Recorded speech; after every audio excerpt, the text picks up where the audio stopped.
Hello les Friends, comment allez-vous? On se retrouve aujourd'hui pour une nouvelle vidéo YouTube. Je vais vous énoncer mes red flags. Qu'est-ce que pour moi est un red flag? Il faut absolument pas faire parce que c'est un no way. Et donc qu'est-ce qu'est un green flag? C'est l'opposé. Logique. Donc je suis en train de filmer cette vidéo parce que j'ai fait une pause de ma petite rédaction de TFE parce que c'est non pas possible. J'ai presque fini mais c'est je n'en peux plus. Clairement, ceux qui sont en études supérieures, ont un mémoire ou qui sont en train de faire un TFE, courage.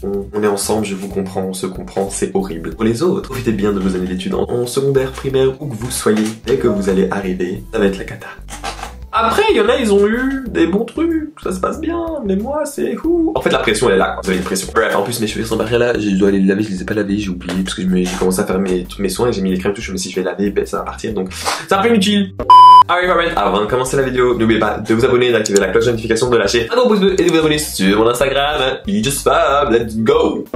Premier red flag, les petits, non, je vous prends pour qui? De ne pas pisser dans la douche. Et en plus de ça, si vous pissez dans la douche, là, c'est un autre red flag, c'est que vous visez pas dans le trou. Commençons par le début. Moi, je trouve ça normal d'uriner dans la douche. Je le fais. Déjà, je sais pas pourquoi, mais quand on entend l'eau, quand on est dans la douche, on a une envie plus pressante, on a plus facilement envie d'uriner. Je ne sais pas pourquoi. C'est physiologique, c'est comme ça. J'ai l'impression que ça dégage encore plus. Mais bref, je rentre dans les détails. Mais je me dis, on se lave. Donc, on s'en fout. Pourquoi devoir aller aux toilettes pour après, alors que ça va dans les égouts, ça se rejoint, hein, donc c'est la même chose. Donc moi je trouve ceux qui ne le font pas, ils le font avant. Bah en soi si vous le faites avant, bah comme vous voulez, mais vous allez uriner, donc bref. Enfin vous allez vous laver, donc uriner là directement, ça change rien. Par contre, là ce qui est vraiment, on va dire le gros red flag, c'est que si vous urinez, vous visez en fait partout. Mais là c'est dégueulasse, parce que vous allez mettre de l'urine partout, vous mettez de l'eau, mais c'est pas nettoyé, alors que si vous visez directement le trou, et là au moins ça va dans... C'est comme si c'était, on va dire le trou de la toilette, boum, vous visez dedans, et c'est basta quoi. Même s'il y a du savon de chez vous qui va venir, ça va pas, vous avez pas nettoyé les murs, mais là ça, on s'en fout. Parce qu'en soi, vous pissez pas, bon bref, si vous voulez, vous perdez simplement du temps, là au moins c'est un gain de temps, vous faites les deux en même temps. Et par contre si vous visez pas le trou c'est dégueulasse, parce que pour les prochains qui viennent se laver, même si on nettoie après, mais on nettoie pas tout le temps au détergent, etc. Enfin vous voyez ce que je veux dire, donc c'est un peu dégueulasse si vous visez pas. Un deuxième red flag, et là par contre ça c'est vrai, je suis désolé, moi quand je vois ça avec mes potes, tout le temps ils sont sous pression, faire tout la veille. J'ai une pote, genre secondaire faisait tout la veille, elle réussissait, hein, mais elle avait beaucoup de pression. Moi j'adore faire les choses à l'avance, pour faire petit à petit, comme ça j'ai des journées où j'ai pas blindé, j'ai un peu, et en même temps je peux me reposer et travailler. Alors qu'elle, elle se repose tout le temps on va dire, mais après elle fait tout. Mais t'as une pression gigantesque, ça je peux pas. Moi je déteste la pression, je ne peux pas gérer la pression, genre j'ai une pression j'arrête tout, je ne peux pas. C'est horrible la pression. C'est mieux d'être organisé, certes, parce que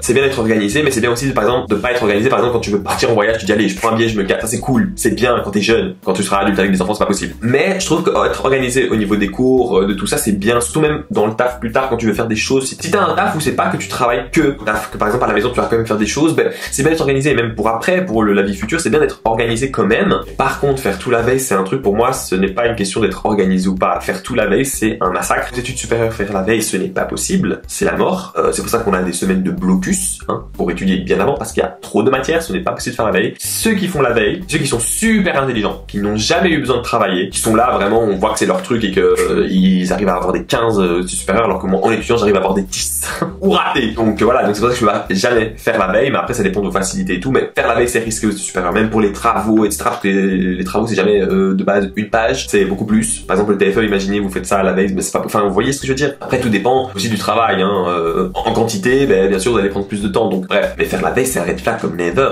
Tout faire la veille, écoute, tu joues avec la pression, tu adores la pression, le stress et tout, tu vas être tendu, tendax. Moi je peux pas ça. Après c'est pas le red flag le plus en mode oh my god tu fais la veille, t'es un malade, mais après c'est vrai que ça veut dire que t'as d'autres priorités. Mais après est-ce que ces priorités sont bien? Parce qu'il y a des gens ils font tout la veille parce qu'ils profitent de sortir et tout. Certes pour toi c'est bien, mais est-ce que pour toi plus tard c'est bien? En fait faut penser aussi au futur et il faut vivre l'instant présent. Donc c'est compliqué, c'est pas un red flag au moment même on va le dire, mais pour plus tard ça peut être un red flag. Vous voyez ce que je veux dire? Je divague trop. Par contre ça, écouter un seul artiste, ça c'est pas possible. Dans le monde dans lequel on vit, on a 10 000 artistes. Tu peux aimer certaines sortes de musique, y a pas de souci. Par contre un artiste c'est pas possible. Tu mets dans la douche, tu mets vas-y playlist de telle personne, ok d'accord, parce que vas-y dans la douche on s'en fout, écoute de la musique quand tu te douches etc. Mais dans la voiture il faut d'autres artistes, tu vas pas écouter un seul artiste tout le temps. Ça pour moi c'est que t'es psychologiquement tu es atteint. Ce n'est pas possible d'écouter un seul artiste, un seul. Soit t'es obsédé, soit t'es un fan mais pas fan en mode cool, fanatique, genre obsédé, des posters partout, t'écris des lettres, au concert t'es là devant, t'essaies de le voler, son micro, je sais pas, tu montes sur scène, toi les fous là comme ça, c'est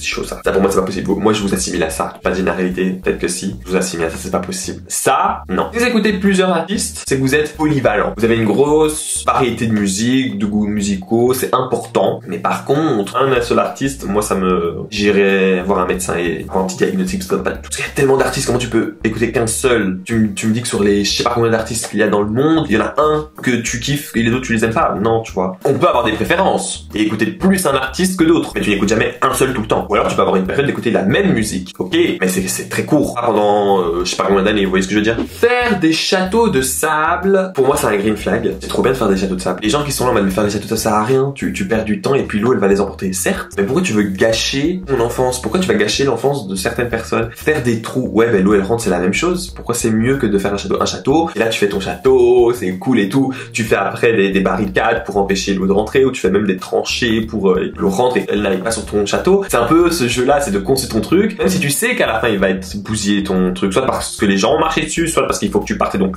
marée haute, l'eau monte et donc elle va bousiller ton château. Mais c'est le but, c'est de se divertir en tant qu'enfant dans le sable avec les châteaux et tout. Donc pourquoi tu dis que ça sert à rien? Ça sert, ça développe la créativité. T'es heureux, épanoui, tu vas pas dire à un enfant non joue pas, reste là, crame au soleil, mais ça va ou quoi? Pourquoi vous voulez gâcher l'enfance comme ça des gens? Les châteaux de sable c'était ma vie, et encore maintenant, pas que je fais des châteaux de sable parce que je me travaille pas avec les pelles et tout ça, mais j'adore faire les trous, les tranchées et tout. Je fais les châteaux de sable à main nue quoi, je fais les petites bosses, j'essaie de faire des trucs et tout. J'adore, c'est trop cool. En fait c'est drôle et c'est que l'eau ne bousille pas ton château quoi. Et en plus imagine t'es avec des enfants avec toi et tout, enfin des petits cousins ou autres, bref c'est cool et c'est bien. Imaginons on fait tous ensemble un truc de famille, on fait un énorme château. Vous avez vu ces genres de vidéos où ils font des énormes trucs, c'est waouh. Donc non, arrêtez de bousiller la vie des gens comme ça, les rageux là. Vous avez pas vécu une bonne enfance, ben en dégoûtez pas les autres. Sorry, qu'est-ce que vous voulez que je vous dise? Donc c'est un green flag et vous êtes les red flags là. Là les personnes comme ça qui disent que c'est pas bien, red flag. Mettre son tel comme ça automatiquement, pour moi c'est pas un red flag. En fait c'est compliqué. Tu mets comme ça, c'est parce que moi j'ai rien à cacher. Les gens ils mettent comme ça parce qu'ils ont des choses à cacher, c'est possible. Mais après aussi, quand tu mets comme ça, c'est parce que les gens vont regarder tes messages, t'as pas envie. C'est comme dans le métro, t'es comme ça, les gens regardent. Donc c'est cool d'avoir fait l'espèce de screen en mode les gens quand t'es tourné qu'ils peuvent pas voir, tu vois, c'est noir. C'est cool. Donc oui et non, c'est pas un green et un red flag. Enfin, en fait, je pense c'est en mode ce que tu préfères. Moi, je fais pas d'importance. Mais dès que je vois que des gens regardent mon téléphone alors que je suis dessus, ben je tourne ou quoi, ou même alors je le tourne comme ça c'est vrai. Mais je pense pas que c'est un red flag de le tourner parce que voilà. Par contre, si t'es un charreau ou une charreau et là t'as des trucs et que tu reçois 10 000 messages, oui, là c'est un gros red flag si tu le mets comme ça. Mais si t'es connu pour être charreau, alors là, tromperie, you know. Mais en soi, si tu n'es pas connu pour et que tu n'as jamais, enfin tu ne trompes pas, que t'as pas des choses compromettantes, le mettre comme ça c'est voilà, ou alors le mettre même comme ça, on s'en fout, c'est pas un red flag, c'est que voilà, c'est une habitude. Moi je le mets souvent comme ça, même parce que c'est moi et j'ai rien à cacher, m'en fous de toute façon. Mais de base, c'est pas censé regarder le téléphone des autres, donc en soi red ou green, on s'en fout. Parce que ça veut dire que si toi tu regardes, c'est toi le red flag. C'est la personne qui regarde, pas celui qui cache entre guillemets. Parce que c'est son journal intime en soi. Certes, s'il trompe, c'est un bâtard, donc c'est un red flag, mais t'es pas censé regarder dans le téléphone des gens. C'est l'intimité, donc c'est d'abord toi le red flag, parce que c'est toi qui initie l'acte. Donc ne retourne pas la situation. Tu es la mauvaise personne. Tu es le red flag. Donc, tu es. Basta en fait. Pourquoi je force. Les gens disent que c'est un red flag de prendre beaucoup de photos. Ben, tu vois pas voir. Moi, c'est un green flag. Enfin, si tu prends pas beaucoup de photos, c'est parce que t'étais timide, etc. Donc, pour moi, c'est voilà, peut-être t'as pas envie ou quoi. C'est possible. J'étais comme ça avant. Maintenant, j'aimerais bien prendre des photos, mais j'arrive pas à en prendre solo. Genre, je fais des TikTok, logique.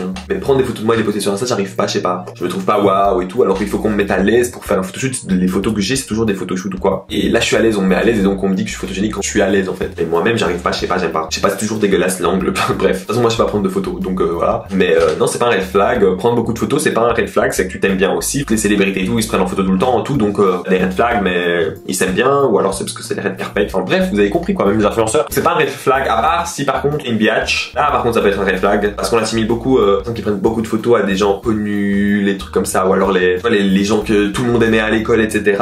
Donc, tu les assimiles à soit des personnes en mode, vas-y, elles ont la hype. Et donc, si c'est la hype, ça veut dire que c'est des mauvaises personnes. Non, pas du tout, je pense pas. Et que donc les personnes qui prennent pas de photos, c'est des gens timides ou quoi, ou alors qu'ils ont des soucis et tout, psychologiques ou quoi. Alors, tu vois, ils sont pas à l'aise, ils sont pas bien dans leur peau. Enfin, tu vois, c'est les extrêmes, les opposés. Ben, moi, je trouve pas. Il y a un juste milieu. Des fois, t'as pas envie de poser des photos, t'as envie de poser des photos. Il y a des gens qui n'aiment pas poser des photos, c'est pour autant que c'est un red flag. Et les gens qui posent des photos, c'est pas pour autant non plus que ce soit des red flags. Donc en fait, tout dépend de ta personnalité. Pour moi, c'est un green flag de poster. Je vais pas me mettre moi dans un red flag. C'est pas possible. Dans mon état actuel. Mais je vais pas dire, ouais, ceux qui posent pas de photos, c'est des red flag. Non, parce que j'ai des amis qui postent absolument pas de photos, pas de vidéos, nada, des red flags. Donc, non.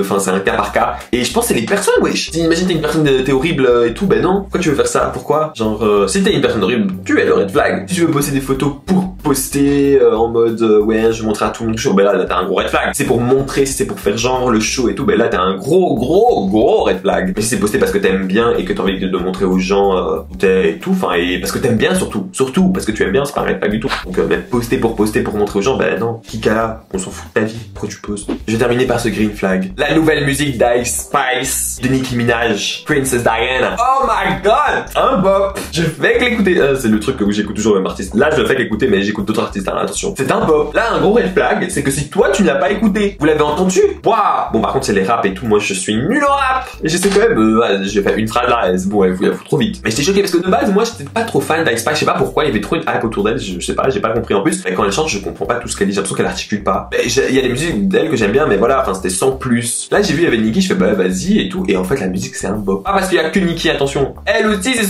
sa partie à elle, c'est waouh. Et je suis choqué, hein. Par contre, Nicki, elle ramène toujours sa hype tout en valorisant l'autre artiste et en ramenant sa hype et ça rend la musique super bien. Et en plus, c'est une petite artiste. Et Nicki, c'est waouh. Et elle est venue. Elle met toujours en valeur les gens, c'est chaud quand même, hein. Waouh. Mais une de ses musiques, j'étais choqué. Dès la première écoute, alors que moi, c'est rare. Dès la première écoute, je l'ai adoré. J'étais en mode, je suis là en mode boum boum. Oh là là là là là là. Je vais vous mettre un petit extrait parce que c'est pas possible si vous l'avez pas vu. C'est trop bien. Bon, le clip est toujours illicite, hein, mais toujours où il y a Nicki, le clip il est un peu illicite. Mais c'est trop bien.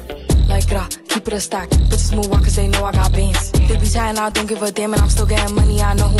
musique elle est trop c'est vraiment là une bonne musique, bam bam, tu vois. Là les bêtes musique, non, j'étais choqué. Donc ça c'est un big green flag, je vous félicite si vous l'écoutez. Si vous l'écoutez pas, ben c'est le red flag, hein, et c'est... Vous êtes le souci. Vous êtes le souci. Écoutez, c'est la fin de cette vidéo. J'espère que vous avez kiffé. Je ferai une partie 2, enfin même plusieurs parties peut-être, parce qu'il y en a plein que j'ai écrit et que je les ai pas fait parce que sinon ça allait faire 10 ans. Je vais le faire avec quelqu'un d'autre parce que j'ai quelqu'un qui viendra sur ma chaîne. Une nouvelle personne. Mais ça sera en juin, enfin juin, juillet. Et je ferai avec une autre personne parce que je pense que c'est cool d'avoir deux avis qui diffèrent ou alors, enfin, qu'on appuie nos propos. Mais voilà, en tout cas, j'espère que vous avez kiffé. Notez mes red flags. Est-ce que vous êtes d'accord avec moi? Est-ce que vous êtes pas d'accord avec moi? On débatte, qu'on se fight. J'adore la fight.